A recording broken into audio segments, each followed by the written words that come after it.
నమస్తే mood of ఆంధ్రకు స్వాగతం. తగ్గేదేలే అంటే ఎవరు గుర్తుకొస్తారు? హీరో బన్నీ గుర్తుకొస్తారు. ఏ సినిమా గుర్తుకొస్తుంది? పుష్ప సినిమా గుర్తుకొస్తుంది. పుష్ప 1 సినిమాలో బన్నీ చెప్పిన ఆ డైలాగు చాలా పాపులర్ అయింది.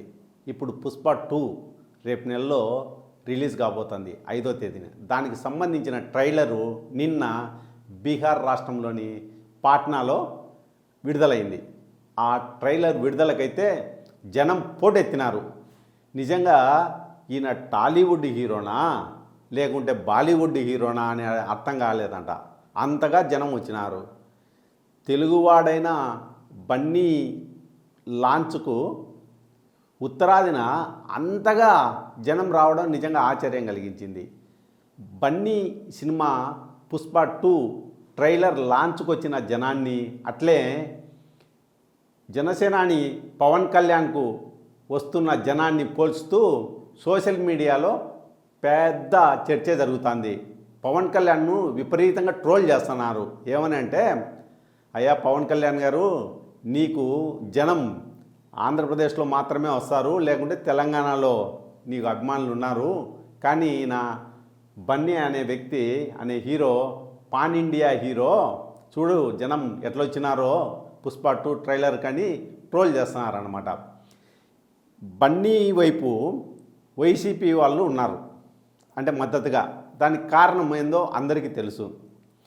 ఎన్నికల ముందు బన్నీ నంద్యాలకు పోయినాడు. నంద్యాలలో అప్పటి ఎమ్మెల్యే అయినటువంటి శిల్ప రవిచంద్రారెడ్డికి మద్దతుగా బన్నీ పోయినాడని జనసేన వాళ్ళు కోపగించుకున్నారు. అందుకే నాగబాబు గారు ఒక పోస్ట్ పెట్టినాడు.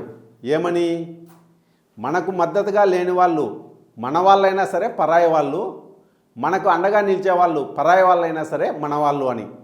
అంటే బన్నీ అనే హీరో మనవాడు కాదు అని నాగబాబు గారు పరోక్షంగా ఎక్స్ వేదికగా సంకేతాలు ఇచ్చినారు. దీంతో బన్నీకి వ్యతిరేకంగా జన సైనికులు అట్లాగే పవన్ ఫ్యాన్స్ విపరీతంగా ట్రోల్ చేసినారు. అప్పుడు బన్నీ ఫ్యాన్స్కు పవన్ ఫ్యాన్స్ మధ్య పెద్ద వారే జరిగింది. చివరికి నాగబాబు గారు ఆ పోస్టును డిలీట్ చేయాల్సి వచ్చింది. అది సంగతి. అదే సందర్భంలో బన్నీ గారిపైన కూటమి నేతలు ఫిర్యాదు చేసినారు. అనుమతి లేకుండానే ఆయన ఎన్నికల ప్రచారానికి వచ్చినాడని. ఎన్నికల సంఘం సీరియస్ అయ్యి ఎస్పీని కేసు పెట్టాలని ఆదేశించింది. కేసు పెట్టినారు. ఈ మధ్యనే ఆయన ఏపీ హైకోర్టును ఆశ్రయించడం, ఆ కేసును కొట్టేయాలని హైకోర్టు తీర్పు ఇవ్వడం జరిగిపోయింది.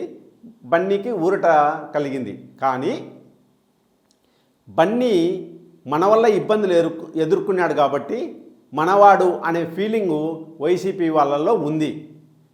అదే సందర్భంలో బన్నీ మనకు వ్యతిరేకి అనే భావన జన సైనికుల్లో ఉంది.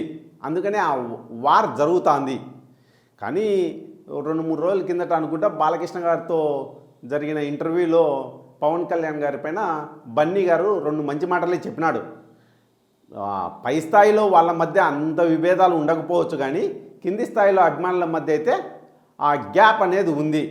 ఇవన్నీ పక్కన పెడితే బన్నీ పుష్ప ట్రైలర్కు పెద్ద ఎత్తున జనం రావడం వైసీపీలో ఆనందంగా అనిపిస్తుంటే జన సైనికుల్లో అట్లే పవన్ అభిమానుల్లో మాత్రం ఒక బాధ కలుగుతుంది. ఊరిని పవన్కే అనుకుంటే బన్నీకి అంతకు మించి అభిమానం ఉందే అనే ఎక్కడో ఏ మూలనో ఒక ఆవేదన అయితే మనం చూడొచ్చు. ధన్యవాదాలు.